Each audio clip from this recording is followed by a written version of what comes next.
ரெய்னா கிட்ட வந்து நீங்க வந்து நெக்ஸ்ட் இயர் ஐபிஎல்ல விளாண்டீங்க அப்படின்னா யாருக்கு விளாடுவீங்க அப்படின்னு கேட்டாங்க. அதுக்கு வந்து ரெய்னா என்ன சொன்னாருன்னா, நெக்ஸ்ட் இயர் வந்து ஐபிஎல் விளாண்டேன் அப்படின்னா நான் வந்து சிஎஸ்கேக்காக விளாட மாட்டேன்.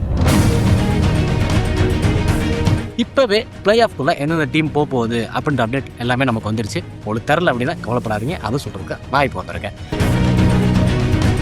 அதாவது நம்ம சன்ரைசர்ஸ் ஹைதராபாத் பார்த்தீங்கன்னா போன வருஷம் 2024 அதில் வந்து ஃபைனல் வரைக்குமே வந்து அந்த கப்பை நழுவ விட்டுட்டாங்க. அதனால எல்லா சீசனுமே தோல்வி மட்டுமே பார்த்துட்டு நம்ம எஸ்ஆர்எச் வந்து ஆனால் இப்போ எல்லாருமே பார்த்து பயப்படுற மாதிரி ஒரு சுச்சுவேஷன் கொண்டு வந்துட்டாங்க.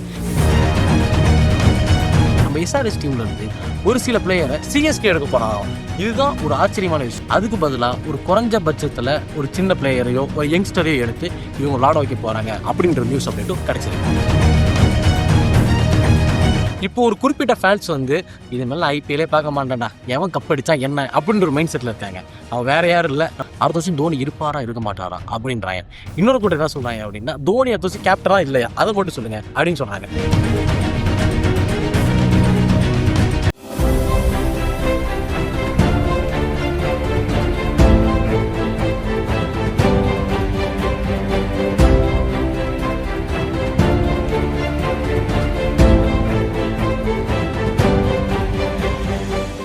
ஹலோ சப்ஸ்கிரைபர்ஸ், நம்ம இந்தியன் பாகிஸ்தான் வார் நடக்க கூட தெரியாம நம்ம இந்தியாவுக்குள்ளேயே சில வார் நடந்துட்டு இருக்கு. நான் எதை பத்தி பேசுறோம் புரிஞ்சிருக்கும்னு நினைக்கிறேன்.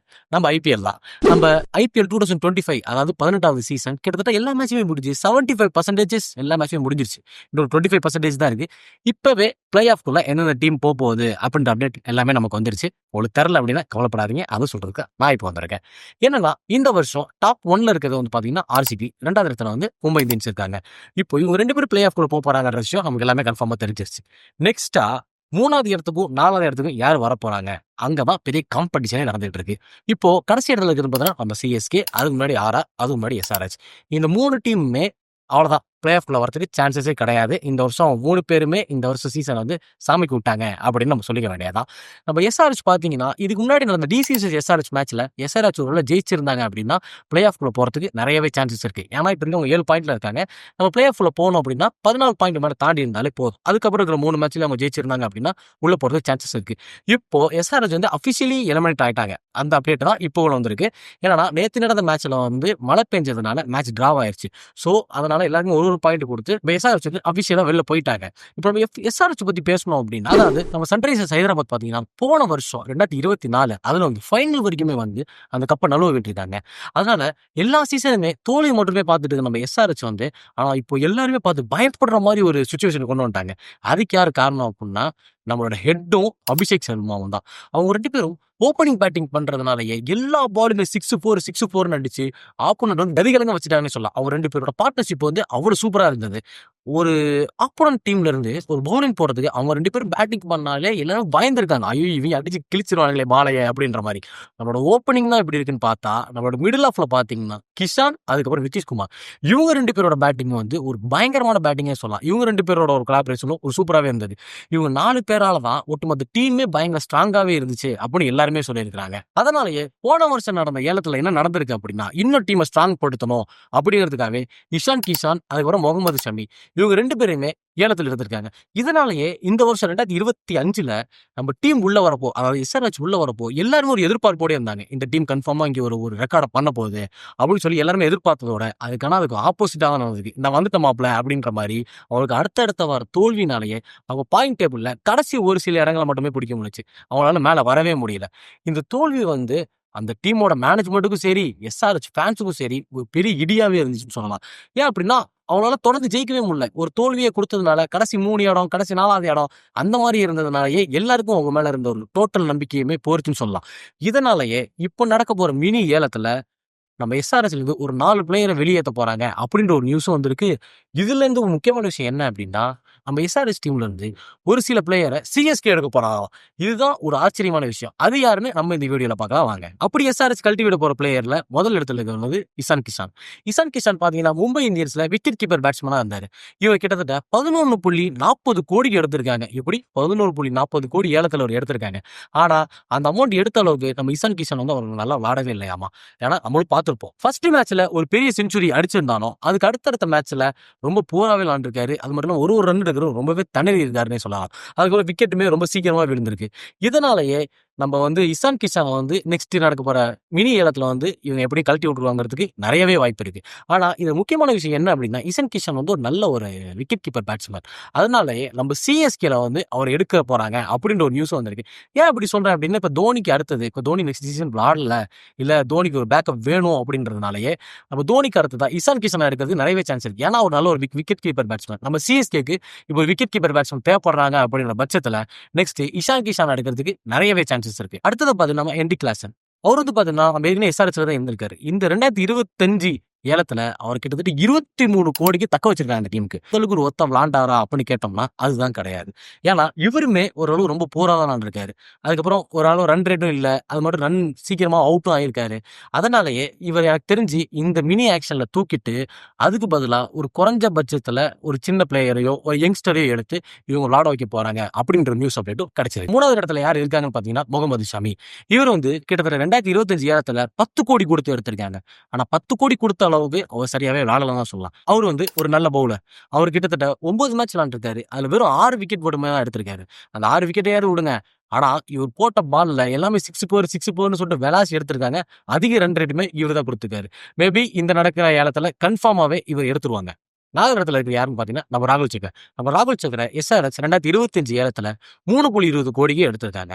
ஆனா அந்த 3.20 கோடிக்கு எடுத்தாங்களே, அவர் வந்து ரெகுலரா எல்லா மேட்சும் விளையாடவே கிடையாது. ஏன்னா அவருக்கு வந்து ஒரே ஒரு மேட்ச் மட்டும் தான் சான்ஸ் கிடைச்சிச்சு. ஏன் அப்படி சொல்றேன் அப்படின்னா, நம்ம எஸ்ஆர்எச் டீம்ல வந்து கிட்டத்தட்ட நிறைய பேட்ஸ்மேன் இருக்கிறதுனால இவருக்கு வந்து 11வது இறங்குறதுக்கு கூட சான்ஸ் கிடைக்கவே இல்லை. இதுதான் ஒரு சோகமான விஷயம். அதனாலேயே மேபி நிறைய ஆள் இருக்காங்க, இவரோட ஸ்கோரும் கம்மியா இருக்கின்ற ஒரே ரீசனுக்காகவே இவரை தூக்கிடுவாங்க. இந்த அடுத்த மேட்ச்ல இவருக்கு பதிலா வேற ஒரு ஆளை இறக்கிறதுக்கு நம்ம எஸ்ஆர்எச் விடுங்க. இப்போ ஒரு குறிப்பிட்ட ஃபேன்ஸ் வந்து இது மேல ஐபிஎல்லே பார்க்க மாட்டேன்டா, எவன் கப் அடிச்சா என்ன அப்படின்ற ஒரு மைண்ட் செட்ல இருக்காங்க. அவன் வேற யாரும் இல்ல, நம்ம சிஎஸ்கே ஃபேன்ஸ் தான். அவங்க ஒரு மாதிரி டிப்ரெஷனுக்கு போயிட்டாங்கன்னே சொல்லலாம். ஏன்னா நம்ம சிஎஸ்கே வந்து இந்த வருஷம் பிளே ஆஃப்குள்ளே வரல. அந்த மாதிரி ஒரு சங்கடத்தில் தெரியிறப்போ பாதி பேர் என்ன சொல்றாங்க அப்படின்னா, நான் இந்த வருஷம் மேட்சே பார்க்க மாட்டேன், யார் ஜெயிச்சா என்ன, ஆனா ஆர்சிபி மட்டும் ஜெயிக்க கூடாதுன்னு ஒரு வன்மத்தோட இருக்காங்கன்னே சொல்லலாம். இதுல என்ன அப்படின்னா, ஒரு சில ஃபேன்ஸ் இப்படி சொன்னாலும் இன்னொரு சில ஃபேன்ஸ் அடுத்த வருஷம் 2026 போயிட்டாங்க. அவங்க கேட்கிற 2 கேள்வி என்னன்னா, ஒரு கூட்டம் வந்து என்ன சொல்றாங்கன்னா, அடுத்த வருஷம் தோனி இருப்பாரா இருக்க மாட்டாரா அப்படின்றாங்க. இன்னொரு கூட்டம் என்ன சொல்றாங்க அப்படின்னா, தோனி அடுத்த வருஷம் கேப்டனா இல்லையா அதை மட்டும் சொல்லுங்க அப்படின்னு சொல்றாங்க. எனக்கு தெரிஞ்சு நமக்கு வந்து இன்ஃபர்மேஷன் என்ன அப்படின்னா, சிஎஸ்கே நெக்ஸ்ட் வருஷம் தோனி விளையாடுறதுக்கு நிறையவே சான்ஸ் இருக்கு. ஏன் அப்படி சொல்றேன் அப்படின்னா, இந்த வருஷம் ஒரு மாதிரி ரொம்ப கேவலமாவே தோத்துட்டோம் நம்ம. அதனால ஒரு கம்பேக் கண்டிப்பா கொடுப்பாங்க. என்ன சொல்றேன் அப்படின்னா, நம்ம சிஎஸ்கே அவ்வளவு சீக்கிரம் நம்ம தோனியை விட மாட்டாங்க. ரீசன் என்ன அப்படின்னா, நம்ம தோனி இது வரைக்கும் 18 வருஷமாவே நம்ம சிஎஸ்கே ஐபிஎல்ல இருக்காருன்னே சொல்லலாம். இந்த 18 வருஷத்துல நம்ம வந்து 2 வருஷம் விளையாடவே இல்லை. ஆக்சுவலா 16, 17 நம்ம வந்து சிஎஸ்கே வந்து பேன் ஆயிடுச்சு. அது பேன் ஆனாலும் இந்த 18 வருஷத்துல நம்ம வந்து 12 வாட்டி பிளே ஆஃப் குள்ள போயிருக்கோம். அது மட்டும் இல்லாம 10 வாட்டி ஃபைனல்ஸ் ஆடி இருக்கோம். இதுல முக்கியமான விஷயம் என்ன அப்படின்னா, அந்த 10 வருஷத்துல 5 மேட்ச் ஜெயிச்சிருக்கோம், 5 மேட்ச் தோத்துருக்கோம். ஆமா, இல்லைன்னு சொல்லல. நம்ம தோனி இது வரைக்கும் மேட்ச்ல இருந்தப்போ 20, 22, 24 இந்த 3 வருஷம் தான் நம்ம பிளே ஆஃப் குள்ளேயே போகல. இப்போ 25 இந்த வருஷமும் நம்மளால போக முடியல. தோனி முறையா கேப்டனா இருந்தப்போ துபாயில நடந்த 2020 மேட்ச்ல தான் ஃபர்ஸ்ட் நம்ம பிளே ஆஃப்ல இருந்து வெளில போனோம். அதுக்கப்புறம் பாத்தீங்கன்னா நெக்ஸ்ட் இயர் வந்து நம்மளோட தோனி கேப்டன்ஷிப்ல இருந்து கப்படிச்சு கொடுத்துட்டாரு. அதுக்கடுத்து 2022 பார்த்தோம் அப்படின்னா, நம்மளோட ஜடேஜா வந்து பாதி கேப்டனா இருந்தாரு, பாதி தோனி வந்து கேப்டன்ஷிப் பண்ணாரு. அந்த வருஷம் பிளே ஆஃப் குள்ள வந்துட்டு நம்ம வெளில போயிட்டோம். அதுக்கடுத்த 2023 நம்ம வழக்கம் போல தோனி கேப்டன்ஷிப்ல இருந்தாரு, நம்ம கப் அடிச்சிட்டோம். அடுத்த 2024 பார்த்தோம் அப்படின்னா, நம்மளோட ருத்ராஜ் வந்து கேப்டனா இருந்தாரு, நம்மளோட தோனி வந்து கேப்டனா இல்ல. அதுல வந்து பிளே ஆஃப் குள்ள 5வது மேட்ச்க்குள்ள வந்து நம்ம தோத்துட்டோம். இப்போ அந்த மேட்ச் ஃபுல்லாவே ஆக்சுவலா ருத்ராஜ் தான் வந்து கேப்டனா இருந்தாரு. கரெக்டா? இப்போ 2025 பார்த்தோம் அப்படின்னா, நம்மளோட ருத்ராஜ் பாதி கேப்டனா இருந்து நெக்ஸ்ட் நம்ம தோனி கேப்டனா வந்தாரு. ஆனா தோனி கேப்டனா வந்தப்பையும் 9 மேட்ச்ல வெறும் 2 மேட்ச் மட்டுமே ஜெயிச்சு ரொம்ப கேவலமா நம்ம இதுல நம்ம வெளில போயிட்டோம். மேபி நான் என்ன நினைக்கிறேன் அப்படின்னா, இந்த ஸ்ட்ராட்டஜி படி பார்த்தோம் அப்படின்னா கண்டிப்பா நம்ம தோனி வந்து நெக்ஸ்ட் சீசன் ஆடுவாரு, ஆடி ஒரு கம்பேக் கொடுப்பாருன்னு தான் நான் நினைக்கிறேன். ஸோ இதுல நம்ம நோட் பண்ண வேண்டிய விஷயம் என்ன அப்படின்னா, நம்ம தோனி ஃபர்ஸ்ட் மேட்ச் சென்னை வரப்பவே அந்த லாஸ்ட் டைம் அப்படின்னு சொல்லி இன்னொரு எழுதிருச்சு அவரோட டிஷர்ட்ல. அதை பார்த்துட்டு தான் நம்ம எல்லாருமே முடிவு பண்ணோம், இதான் கடைசி வருஷம் தோனிக்கு அப்படின்னு. நம்மளோட தோனியோட மைண்ட் செட் வந்து எப்படி இருக்குன்னு சொல்ல முடியாது. அவருக்கே தெரியாது சொல்ல போனோம்னா. திடீர்னு கடைசியில் வந்து நான் வந்து நெக்ஸ்ட் வருஷம் ஆடுறேன், அந்த டெஃபினட்டிவ் நாட்டு அப்படின்னு சொல்ற மாதிரி கம்பேக்கு அப்படின்ற மாதிரி கண்டிப்பா நம்ம தோனி வந்து நெக்ஸ்ட் இயர் விளாடுவாரு அப்படின்னு ஒரு ஷூரிட்டி நம்மளால கொடுக்க முடியும். இதையா நான் அவளை ஸ்ட்ராங்கா சொல்றேன் அப்படின்னா, நம்ம ரைனாட்ட கேட்டப்போ, ஆக்சுவலா ரைனா யாருன்னு தெரியல, மிஸ்டர் ஐபிஎல்னு சொல்ற ரைனா, அவர் என்ன சொல்லுவாருன்னா, நெக்ஸ்ட் வருஷம் கண்டிப்பா தோனி வந்து விளாடுவாரு, ஒரு கம்பேக் கொடுப்பாரு அப்படின்னு தான் நம்ம ரெய்னாவே சொல்லியிருக்காரு. இந்த வருஷம் பார்த்துருப்பீங்க, நிறைய யங்ஸ்டர்ஸ் வந்து ஐபிஎல் வந்து இந்த வருஷம் விளாண்டாங்க நம்ம சிஎஸ்கேல. ஸோ கண்டிப்பா நெக்ஸ்ட் இயர் அவரோட கேப்டன்ஷிப்ல நிறைய யங்ஸ்டர்ஸோட கப் எடுத்து கொடுத்துருவாரு அப்படின்னு நான் 100% ஷுவரா சொல்றேன். யாருன்னா அவருமே அதான் சொன்னாரு, கம்பேக் கொடுப்போம் நாங்க அப்படின்னு அவரே சொல்லியிருக்காரு. ஸோ இப்போ ரீசெண்டாக நான் வந்து ரெய்னாவை பத்தி பேசினேன்ல, அவரை பத்தி ஒரு நியூஸ் ஒன்று இருக்கு. அது என்ன அப்படின்னா, ரெய்னா கிட்ட வந்து நீங்க வந்து நெக்ஸ்ட் இயர் ஐபிஎல்ல விளாண்டீங்க அப்படின்னா யாருக்கு விளாடுவீங்க அப்படின்னு கேட்டாங்க. அதுக்கு வந்து ரெய்னா என்ன சொன்னாருன்னா, நான் நெக்ஸ்ட் இயர் வந்து ஐபிஎல் விளாண்டேன் அப்படின்னா நான் வந்து சிஎஸ்கேக்காக விளாட மாட்டேன், நான் வந்து மும்பை இந்தியன்ஸ்க்காக விளாடுவேன் அப்படின்னு நமக்கு ஆப்போனண்ட்டை தூக்கி போட்டாரு. நான் குண்டை தூக்கி போடுறேன் அப்படின்னு கேட்டா, எனக்கும் ரோஹித் சர்மாவுக்கும் நல்ல ஒரு பாண்டிங் இருக்கு, எங்க 2 பேரோட பார்ட்னர்ஷிப் வந்து ரொம்ப பெஸ்ட்டாவே இருக்கும் அப்படின்னு அவர் ஒரு இதில் சொல்லியிருக்காரு. ஸோ அடுத்த வருஷம் ரெய்னா விளாண்டாரு அப்படின்னா சிஎஸ்கேக்கு விளாட மாட்டாரு அப்படின்னு சொல்லியிருக்காங்க.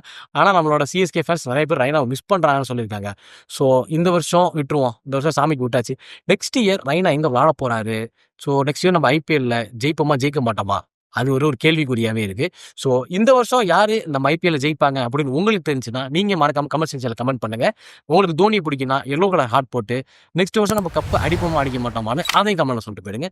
ஓகே, நான் உங்க விஜய் அபிஷேக். இந்த மாதிரி கிரிக்கெட் நியூஸ் நீங்க தெரிஞ்சுக்கணும் அப்படின்னா நம்ம எஸ்கே டெலிவிஷனை சப்ஸ்கிரைப் பண்ணுங்க.